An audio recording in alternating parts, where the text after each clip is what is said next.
بسم اللہ الرحمن الرحیم۔ معزز ناظرین، السلام علیکم ورحمۃ اللہ وبرکاتہ۔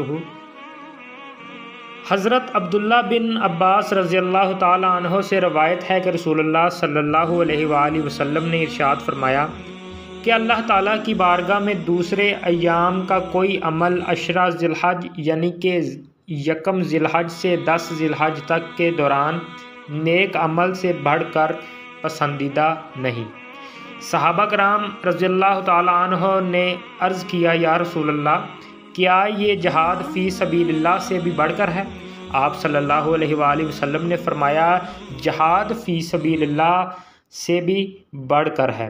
ہاں، جس شخص نے اللہ کی راہ میں نکل کر اپنی جان اور اپنے مال کو ہلاکت اور خطرے کی جگہ ڈال دیا، پھر ان میں سے کوئی چیز بھی واپس لے کر نہ آیا، یعنی کہ سب کچھ اللہ کے راستے میں قربان کر دیا، بے شک یہ سب سے بڑھ کر ہے۔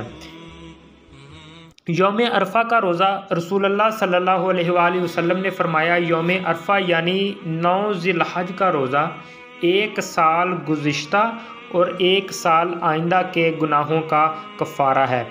تکبیرات یعنی کہ اللہ اکبر لا الہ الا اللہ، اللہ اکبر وللہ الحمد۔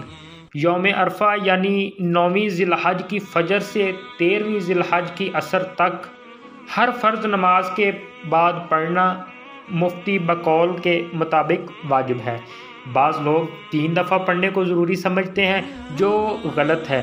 ہر فرض نماز کے بعد 1 مرتبہ پڑھنا واجب ہے۔ اللہ پاک مجھے اور آپ کو عمل کی توفیق عطا فرمائے۔ وما علینا الا البلاغ المبین۔ شکریہ۔